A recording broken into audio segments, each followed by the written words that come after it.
This is Relatively Prime, enhancing diversity in the mathematical domain. I am Samuel Hansen.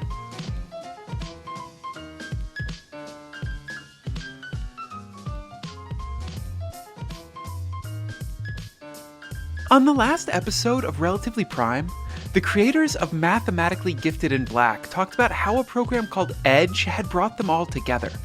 And given how awesome Reagan, Erica, Shelby, and Candace are, it must mean that the thing which brought them together must be just as awesome.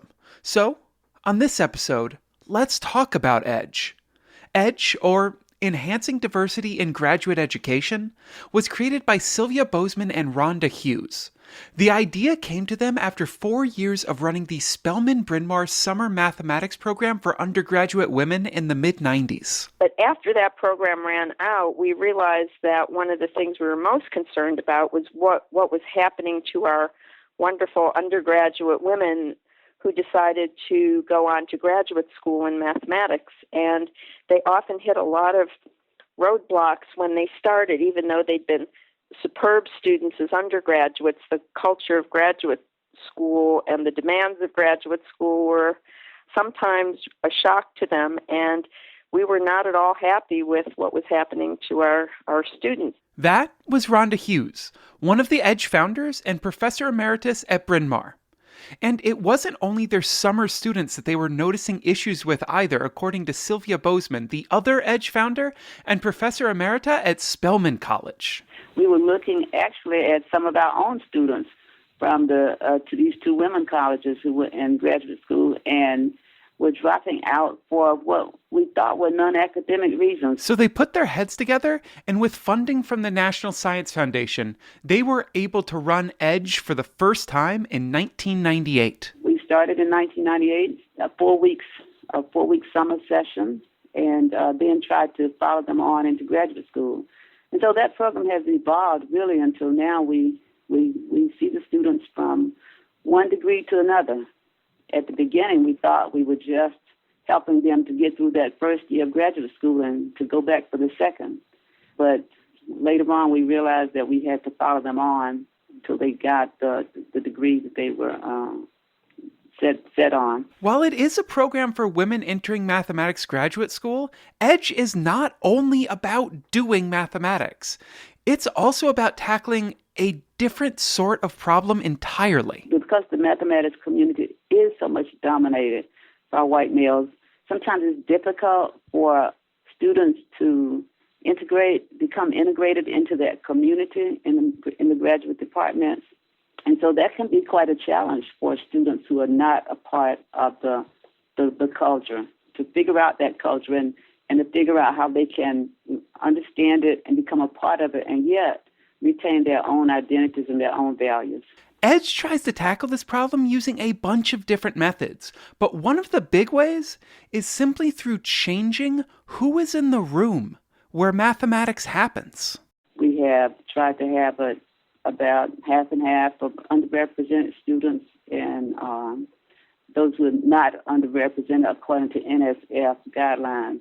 That's been a hallmark of the program, both in the students and the faculty and staff. But even with this radically different demographic, EDGE found that creating a diverse community is still really, really hard work. We quickly realized that we could get diversity in numbers, but we could not create a community by just bringing these students together. And so we had to address quickly the idea of how do you create community in a group of diverse people.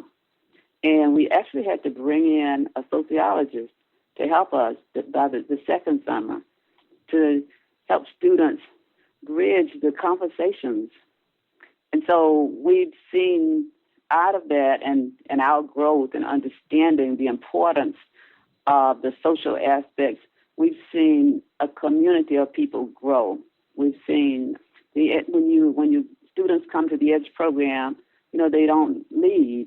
They just become a part of a growing community. Those aren't empty words either. Folks in the EDGE community do not seem to have any interest in leaving. I was a faculty member in the original EDGE program in 1998, teaching real analysis. Rhonda and Sylvia asked me to come do that for a couple weeks.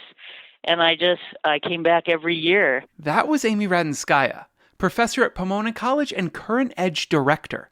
And then there's Eureka Wilson, professor at Morehouse College and vice president of the EDGE Foundation.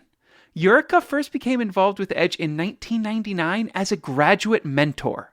But even though she was not one of the official EDGE student participants, she still got a whole lot out of it. Along with mentoring students who were entering graduate programs, I was being mentored by people like Amy, Sylvia Summer.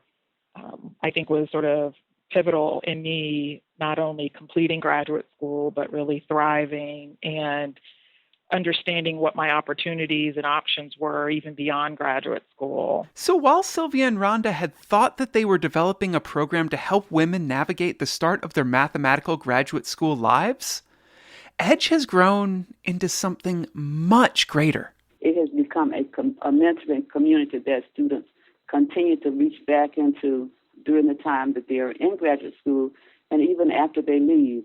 They use the EDGE community to provide them support as young faculty members or young mathematicians, and also they come back and give back to it and mentor other students. So we've really seen the growth of a community among a diverse group of people. This mentoring can look very different for each person, but at its core, Rhonda thinks it has to do with overcoming a fundamental issue about how many people think about mathematical talent. Mathematicians do not have growth mindset. They believe that not all mathematicians, but I would say the majority of mathematicians, they believe it's something that you've got or you don't have, and they stand ready to make that judgment very quickly when you enter graduate school. And one of the things, I guess one of the shapes that mentoring takes, at least for me, is to be there to tell these young women that you don't have to have the same profile as everyone else. You might be slower than the other people in your class, but that doesn't mean that you can't do it. Growth mindset says that, if you work hard and persevere at something, you can still learn it. Khan Academy has the hashtag, you can learn anything. So I think mathematicians don't really view students in quite that way. They like to get rid of them quickly, and many of them will say, we like to, sort of save people the trouble of wasting their young years doing this when they're not really cut out for it. And we have shown, I think, time and time again that with the right kind of encouragement and telling somebody at a low moment, you can do this, you've done it before, and it's not about, you have the innate ability. You just didn't know as much going in as some of your other fellow students. So I think for me, that's kind of the shape that mentoring has, is to talk these young women through that point. It's not only about ability either. According to Amy, it's also about belonging. If you're the only woman or the only Black person in your graduate program, or maybe the only U.S. citizen or something, you feel like you don't belong already. And then you get so many cues that reinforce that you need to be reminded all the time from your group outside your EDGE network that, no, you do belong and you can do it. And maybe you look different and maybe you even communicate differently than the people around you, but you can do it just as well as they can. Beyond this support around community and belonging, Eureka explains that EDGE also provides a certain amount of translation or interpretation service as well. Because I think graduate school and even beyond graduate school, academia, the culture of mathematics is really, really wacky. And most of us come from a different, wacky and not this wacky. And so at any opportunity that people can talk to you about your experiences, trying to set up expectations and interpret people's reactions and experiences, the more likely it is that you're able to, sort of understand the framework and persist and succeed in the discipline. And when necessary, EDGE's support can also get rather proactive. If something happens, we've been known to call people up at that place and yell at them or go, visit the place and, encourage someone to switch programs. And we're gradually identifying programs, get the sense of their personalities so we can direct students to places where they will succeed. One thing you've probably noticed is how often success has been mentioned. And while success is something that they think about a lot, it's not always something that even the founders can predict. The people that the average mathematician would bet on are not the people from EDGE who have succeeded. They would bet wrong, in my opinion. I would guess that most mathematicians would bet incorrectly. So one thing I've learned from this, I've been very humbled by who do we bet on. I mean, I've never really been of the mindset that we bet on, only certain people, but I've learned a lot watching who succeeds in EDGE, and there are just phenomenal surprises about who succeeds, and not ones that any of us, I don't think, initially would have guessed, but we're better at that now. So they've taught us about who can succeed. And this information about who has the potential to succeed, that is something that EDGE is looking to share. They've taught us. We would like to share that with other people, with departments, with graduate departments, because we can see that graduate departments often look at GRE scores and academic preparation, and we have learned that the academic preparation alone is just not an indicator of success in graduate school. On its surface, EDGE is just about mentoring young women mathematicians. But after hearing all that you have so far, I doubt you're going to be very surprised to hear that Sylvia had a bigger goal in mind for what it could achieve. I think we were trying to change the whole mathematics community and create a community where if you walk into a room and it's a committee of mathematicians, if they all look the same way, you would feel like something's wrong. You just instinctively, you may not know what it is, but you would feel like something is wrong. And I think that our students feel that way. They feel like, okay, there's no diversity here. They might eventually, hit upon that's the problem with that room. Whereas before that would have been fine. And so I hope that we're creating a community of mathematicians that feel that way. Yeah, when I said bigger goal, I really meant it. I can think of few things harder or more laudable than trying to change the types of faces I see when I walk into a mathematical space.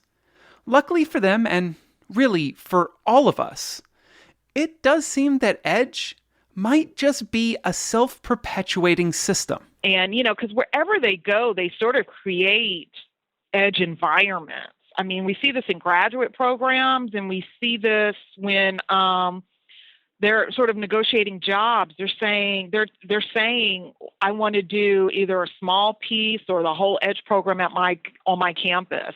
Well, is this campus open to that? I'm involved in this type of experience, and they want to be at a place that supports that. So even if, the four of us aren't touching various departments and directors of departments directly, our EDGers are, and it really is branching out. And I think that really reflects the impact that we're having on the community. I certainly hope that Eureka is right on this, and that EDGE continues to spread itself through the mathematical community and has a transformational impact on its makeup. Now, before I go, I just want to share one last thing that Eureka said about how mathematical communities are formed and how we can do better when we form them. I mean, I really do think all mathematical communities, including the ones that are sort of exclusively white and male, those are formed, intentionally. I mean, because you reach out to someone and invite them to a workshop. You reach out to someone and you invite them to your campus and stuff. So if we just open up, if, all groups open up to being intentional about inviting all groups to the table, I think we'll all figure out how valuable it is. And that is all the time we have for this episode of Relatively Prime.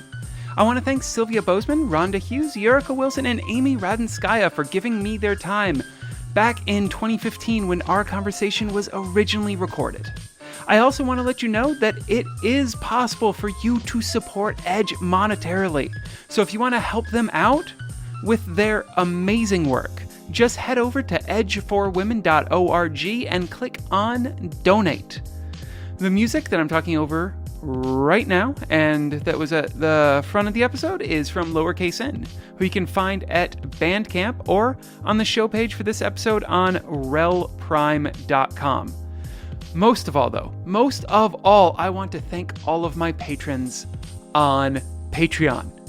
Without all of you, this show wouldn't still be happening. It definitely never would have had this amazing third season. I never would have been able to share these great projects like Edge or Mathematically Gifted in Black with you. So thank you all so much, because this is so important to me. And if you want to help me and this show, like all of the patrons have, just head over to patreon.com/relprime or relprime.com/support. And if you support the show at the bonus feed or above level, this week you'll get the chance to hear the uncut version of this conversation. So please support this show. Finally, Relatively Prime is created under a Creative Commons Attribution Share-alike license. So please feel free to use this show however you wish. Just make sure that you say that it came from Relatively Prime. Thank you all so much for listening, and as always, have a matherific week, y'all.